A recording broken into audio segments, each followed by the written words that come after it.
todos, bom dia irmãos, bom dia amigos, graça e paz. Nós estamos aqui na nossa casa, né? Nós, que eu digo, é o meu filho, e como a maioria de vocês, a gente está confinado, né? Isso é bom, porque nós estamos seguindo as orientações aí das autoridades de saúde e cremos que tudo vai dar certo, tudo vai ficar bem.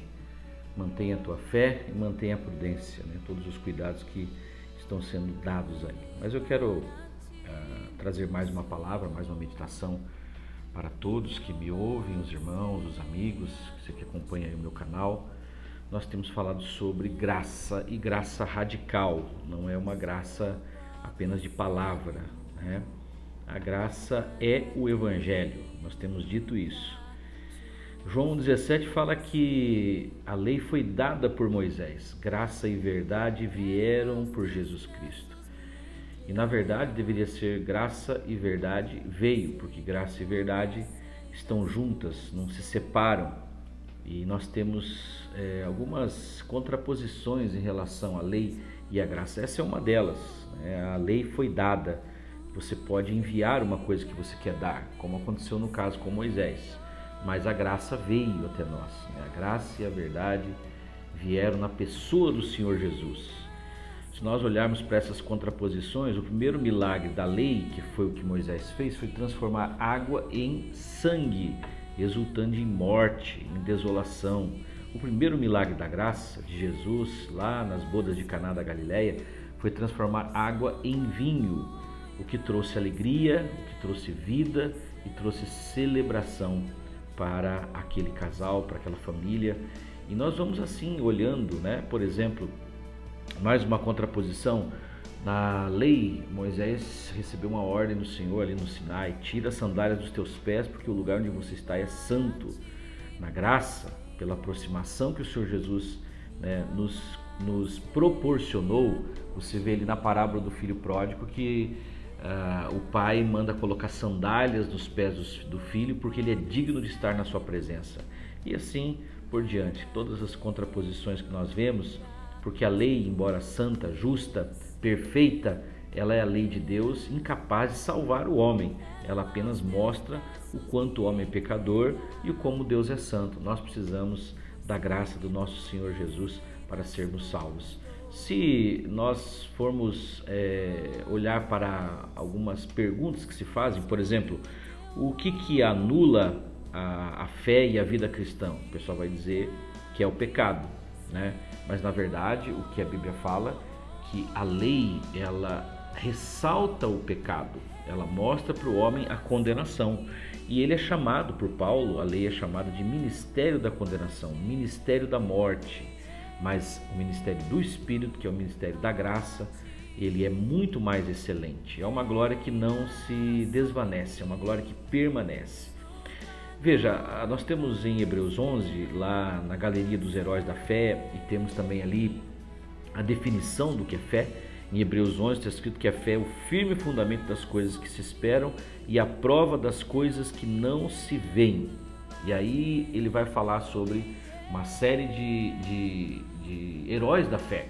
E só que ele começa falando de Abraão, Isaac, Jacó, José, Moisés. Ele vai dizer pela fé, pela fé, pela fé. Em Romanos capítulo 4, nós vamos encontrar o apóstolo Paulo falando justamente disso, que a fé de Abraão foi imputada como justiça para ele. E na nova aliança, a aliança que é garantida pelo sangue de Jesus, e é importante você entender isso, porque isso é graça radical. A aliança que nós temos com ele não é garantida pelo nosso comportamento, pela nossa santidade, como é falado muito, né? Sem santidade é impossível você alcançar a salvação, ver o Senhor.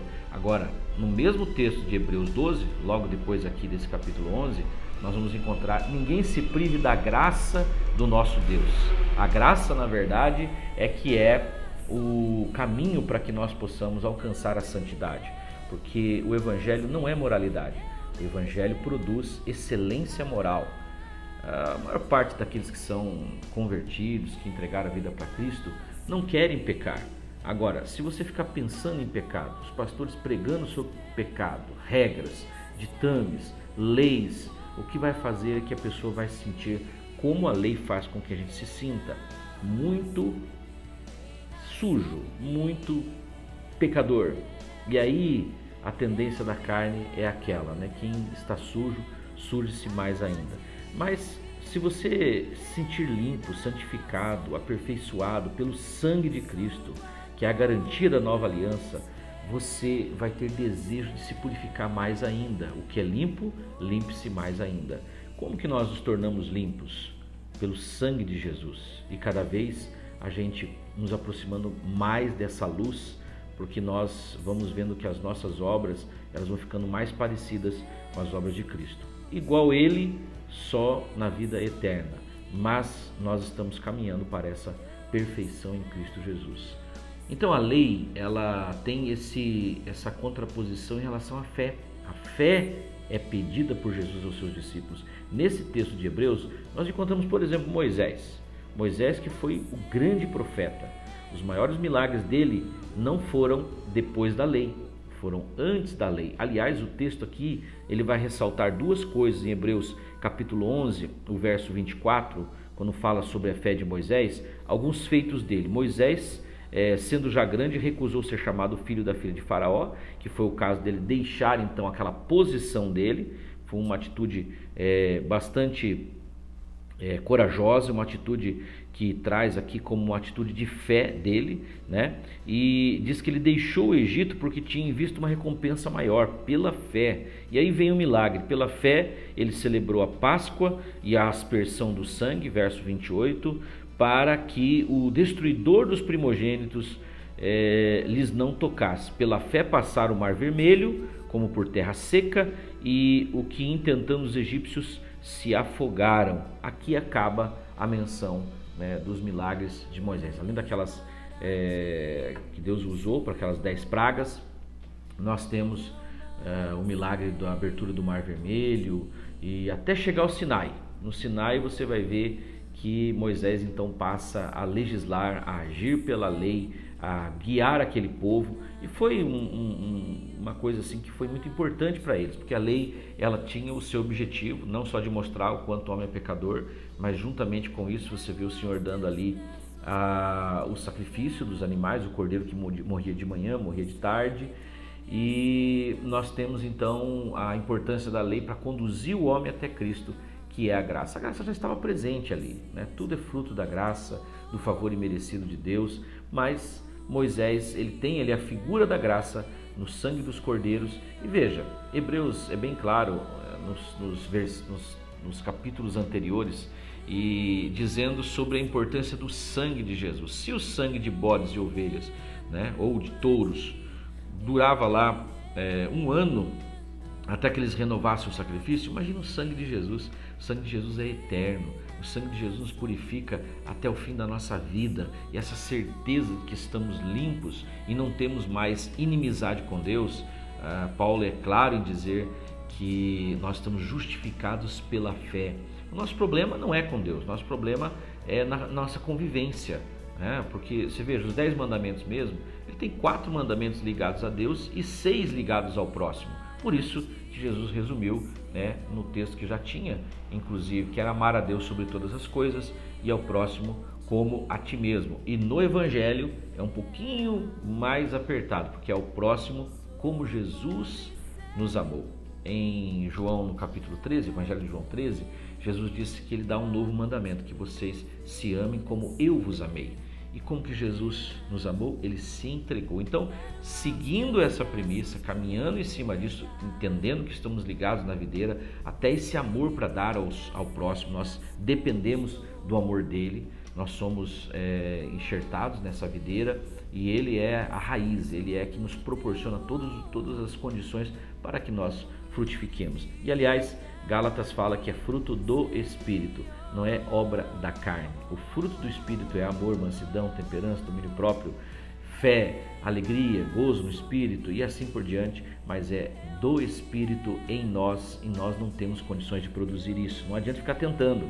Quanto mais você quer ser paciente, mais irritado você fica. É preciso deixar Cristo viver em nós, e assim nós vamos frutificando de maneira bem agradável. Mas voltando ao ponto da fé e a questão do milagre, o que isso tem a ver comigo, pastor? Bom, se nós quisermos alcançar as bênçãos do Senhor ou até sermos usados por Ele, no momento em que nós nos sentirmos santos, puros, nós não vamos ser usados nunca, nós não vamos alcançar as bênçãos nunca, porque nós estamos entrando pelo caminho da lei e não da fé. Nós temos que crer no poder do sangue de Jesus, nós temos que crer na justificação feita por Jesus, nós temos que crer que nos tornamos filhos e herdeiros. Se somos filhos, nós somos então instrumentos desse Pai que tem todo o poder, desse Jesus que tem todo o poder nos céus e na terra. E nós temos então a herança que Paulo fala em Gálatas 4 em diante. Nós somos filhos, logo somos herdeiros. E somos herdeiros do quê? Somos herdeiros da natureza, somos herdeiros de todas as coisas que são do nosso Deus. Ele é dono de todas as coisas. E esse é o caminho que é o caminho da fé. Se você pegar o caminho das obras, como aquele jovem rico que em Lucas 18 encontra Jesus e diz: o que eu devo fazer para herdar a vida eterna? Jesus, bom, o texto dá para entender assim, Jesus ouve ele falando o que ele tinha que fazer, ele fala, então guarde os mandamentos. Se você conseguir, ele tinha que chegar à conclusão de que não ia conseguir guardar os mandamentos e precisava da graça que estava presente ali, para que ele pudesse herdar a vida eterna. E Jesus, na verdade, disse: eu dou a vocês a vida eterna. Ele se entregou, ele se tornou maldição por nós na cruz, para que nós fôssemos abençoados. Ele se tornou mortal para que nós vivêssemos para sempre. Ele se tornou pobre para que nós fôssemos enriquecidos de todas as coisas, enriquecidos espiritualmente, emocionalmente, enriquecidos fisicamente. Então, se eu quiser pegar o caminho da obra, eu vou ter que ser perfeito. E ninguém conseguiu ser perfeito. Paulo diz que todos pecaram. Então eu tenho que pegar o caminho da fé. O caminho da fé é o caminho mais correto na nova aliança. Porque Moisés, até que ele foi pela fé, ele estava debaixo da graça até o Sinai, depois começa o período da lei, né?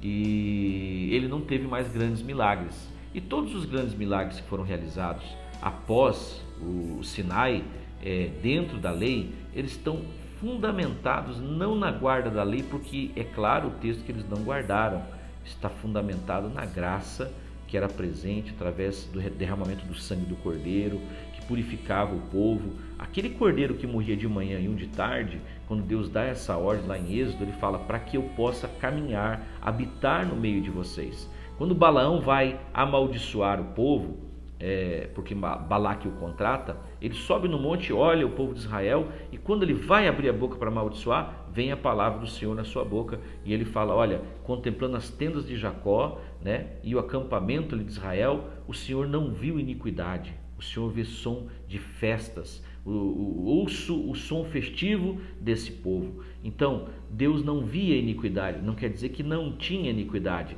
Deus não via por causa da morte do Cordeiro, tipificando o seu filho, que na verdade foi morto antes da fundação dos séculos. Lá em Apocalipse 5, você vai ver João tendo essa visão e dizendo: o Cordeiro morto, Cordeiro que está sentado no trono, que foi morto antes da fundação dos séculos, antes de existir qualquer coisa.